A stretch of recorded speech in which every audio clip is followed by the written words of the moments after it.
If your toilet keeps leaking or making weird noises, a damaged or missing tank-to-bowl gasket is probably the sneaky culprit messing things up. Alright, so here's the deal with this gasket thing. It's this rubber ring that sits between the toilet tank and the bowl, and its job is to keep water from leaking out when you flush.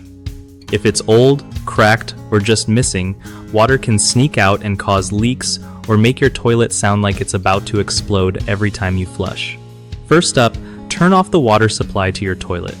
Don't want a mini flood while you work.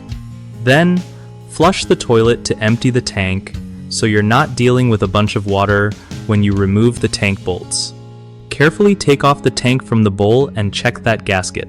If it looks squished, cracked, or gone, it's time for a new one. When you buy a replacement, get one that fits your toilet model because sizes vary.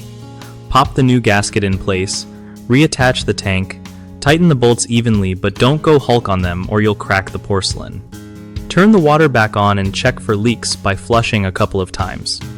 No leaks means you nailed it. One of the biggest headaches is not turning off the water first, which leads to water everywhere, so always double check that valve. Another common mess up is over-tightening the bolts.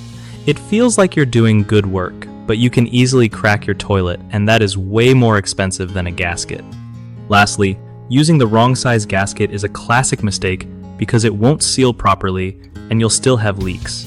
If you're not sure what size you need, take the old one with you to the store or look up your toilet model online for specs. BigHomeProjects.com is a solid spot if you're looking to hook up with trusted local contractors who really know their stuff and won't ghost on your project. Plus, if you're a contractor wanting to score some work from homeowners who actually need help, BigHomeProjects.com makes connecting super easy and reliable.